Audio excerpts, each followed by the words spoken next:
truth, like a beach ball, sometimes when you try and suppress it, it pops right back up and it pops you and hits you right in the face.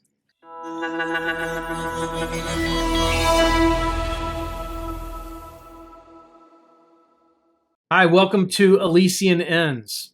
Recently I watched a documentary by Matt Walsh where he went all over America asking the question, what is a woman? Now, I highly recommend watching this documentary from Daily Wire. And as you watch it, ask yourself a couple of questions. First, ask yourself, how is it that our society has come to a point where in thousands of years of existing, that we are the first people in history that cannot seem to answer the question, what is a woman, confidently? It really is incredible. Second, what does this film reveal about our culture and how our culture views truth? You see, truth is rigid, right? Truth is very rigid. It doesn't bend.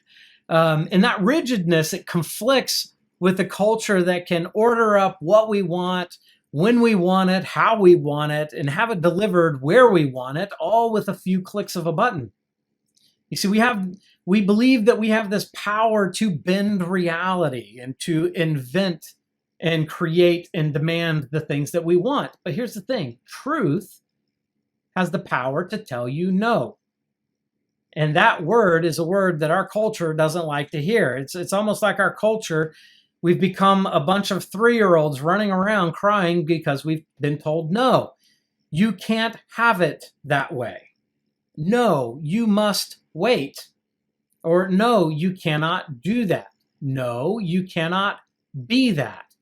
No, you are not that. And so truth is rigid. And truth also makes lying possible. This is point number 2. In a world where truth doesn't exist, there would be no such thing as a lie, right? And yet we all know lying is wrong. But the thing is that if there was no truth, then how would we have such a thing in this world as lying? And so when we tell that lie to hide something internally, we know that, we're doing something that's morally wrong, and we know that we're speaking in a way that misrepresents how things really are. And that is, that's highly offensive. How dare truth infringe upon the life which I desire to create and live? That's offensive, right? Truth is offensive. Truth to tell me that, or to infringe on the life that I desire to create, hey, that's hateful, right? That's hate. That's phobic. But that's truth. Truth can be that way. Truth can tell us that we're wrong. That's point number 3. And see, truth tells us that there is a way that things really are. Regardless of what we think or believe, truth tells us that there is a way that things really are. And see, our beliefs may correspond to what truly is, or our beliefs may not. Our beliefs could be wrong. And when there's a difference between our beliefs and how things are, that belief is false. Period. For example, and I mentioned this before, I can sincerely believe that I own a Ferrari, but I don't. No matter how sincere I believe. To use Matt Walsh's children's book he wrote, I can sincerely believe that I'm a walrus. I can put spoons in my mouth and socks on my hands to act like flippers, but I'm not a walrus. No matter how sincerely I believe and want to be a walrus, I'm not. And so therefore, it would be a false belief, regardless of how sincerely I believe it. Truth can tell us, or truth tells us, that words have meaning. When I use a word, it points to what's called a referent. That's what it refers to. And so words have meaning. And so, for example, when I say my wife, that term is a referent. It refers to Amy. Now, it doesn't refer to just any person with the name Amy.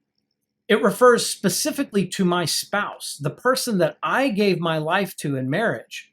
That Amy, and only that Amy. And so when we use words in communication, we refer to the real world. We can't just make things up and change words to have different meanings.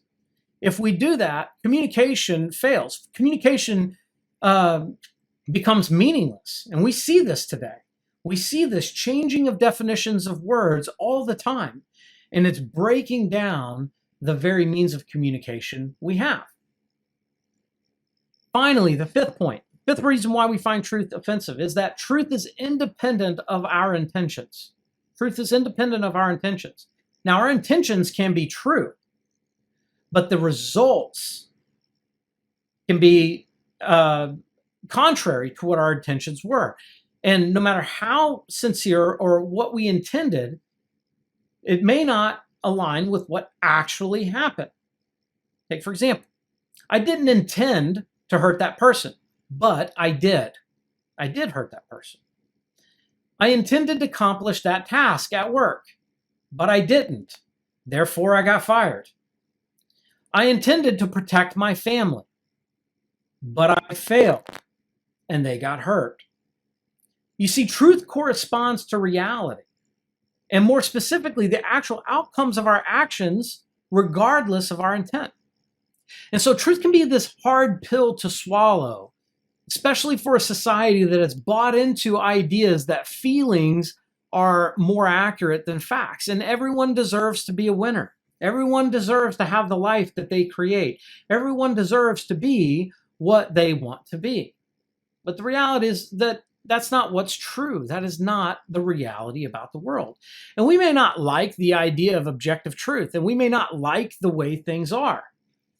But if we try to suppress the truth, we can only do so for a certain period of time. We can only do so for so long.